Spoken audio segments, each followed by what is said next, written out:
Over the past 5 years, hamstring training has exploded in the athletic development world. And to be honest, it's great to see. I think hamstring training has certainly been underdone, especially in the team sport environment. So to see hamstring training getting a little bit more credit is fantastic. But when we see a lot of the hamstring work done at the moment, we can see some good approaches at the knee and good approaches at the hip. So these two distal and proximal approaches really being targeted. But unless you've worked with a professional S&C, you're probably missing a key link, and that's the integration of both. Using isolated hamstring options that are still targeting both the knee and hip to get some really robust carryover to protect your hamstrings against injury, but also improve their performance. In this video series, we're going to be showing you what that missing link looks like and how to apply it into your current training and hopefully get the best bang for your buck when it comes to hamstring training. We're also going to be showing you our proximal and distal approaches so you get some key exercises that you can use there, but most importantly, we're going to give you those integrated options that you can start to use and get a real difference in those hamstrings. We're going to start with our distal approach or knee dominant hamstring options. Now, it's really important to understand when working with hamstrings that when we look at a knee or a hip, it doesn't necessarily mean that we're just working the musculature around that joint. We're actually working each individual hamstring associated with that joint. There's a number of hamstrings involved in the hamstring group, so we want to make sure we target all of them and try and target them all with some really good load across multiple options. So one of the most common options is going to be some leg curls. So you can see we've got Brogan here today going through some basic leg curl work on sliders. This can be done in any fashion. We can do this with a machine at the gym. We can do this with a slide board, sometimes even a towel on wood. But you can see one of the key things that people tend to forget is the hips. We want to make sure that we're making those hips drive up as soon as we start to activate those hamstrings. So you can see a nice strong position from Brogan here. He's got his toes pulled up to his knees. He's got his knees getting full extension at the bottom, locking out and then driving through. And he's got his hips holding and maintaining that extension the whole way through.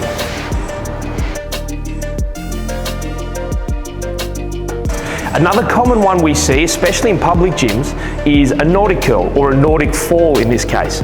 So what we want to look at with this is a lot of people tend to just lock in. They use their hamstrings for a certain amount of time, and then when they fail at the same spot over and over and over. So we can see Brogues here, he'll either lock his heels under a machine or a platform that he might have, or he can use a partner. So we've got Brendan here to give him a bit of a hand. But you can see as he goes down, he really recruits his hamstrings by keeping that nice straight line. He's got knee, hip, shoulder, ear. Nice and straight, nice and controlled the whole time. But even for Brogan, being a strong guy, you can see he starts to fail almost at the same spot. So if you've got someone around to help you, a really good way to make it a bit harder is to take a bit of pressure on the chest, and you're going to make them fight all the way down, working to the bottom, and you can see he starts to recruit a little bit deeper position. Now you can see here, this is predominantly eccentric work, so he's really lengthening the hamstrings the whole way down.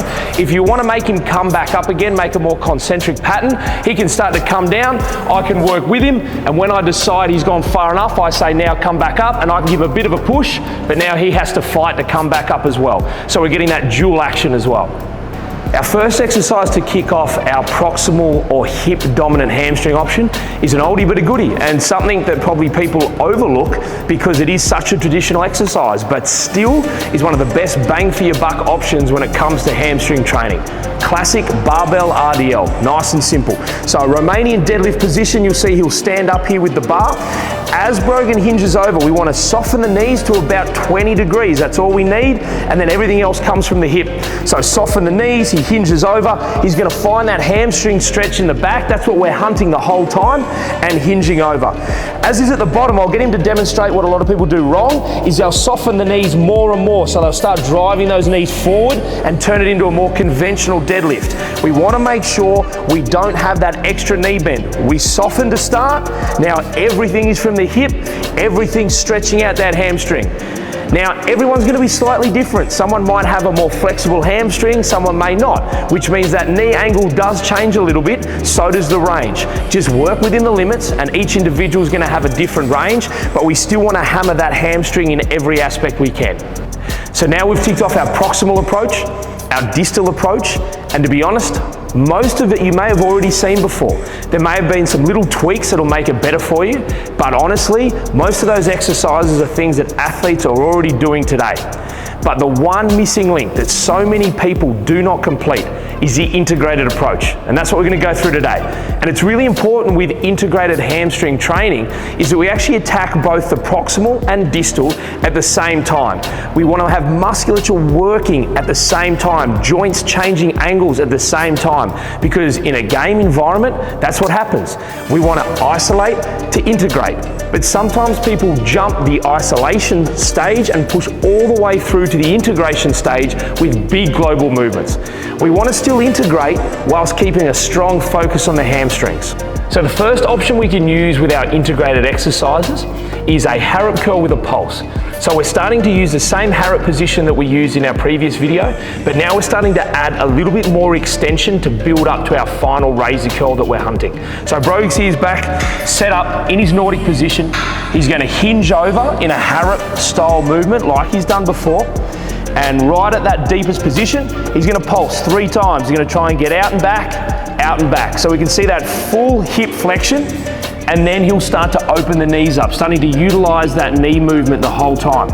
So he's hinging over, all hips, knees are holding, and now we'll introduce the knees, pushing out each time, taking that nice, simple hip dominant movement into a more integrated start. The second progression we like to use with our integrated approach to start to get our proximal and distal hamstrings working together is our modified razor. So you see again, Brogues is in the Nordic setup. He's going to hinge over like a Harrop. Using the slider, he's actually going to support himself to get nice and long, utilizing a full range at the knees, and then bring himself back. So let's have a bit of a demo. You'll see first up, he'll hinge, maximize that hip position like he's done in our previous Harrop work. He's then going to reach out, maximizing that nice length of the hamstring and opening the knees up, bringing back, and then coming up tall.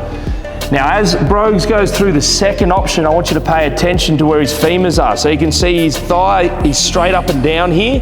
That's where we're going to get really good contraction of his hamstrings.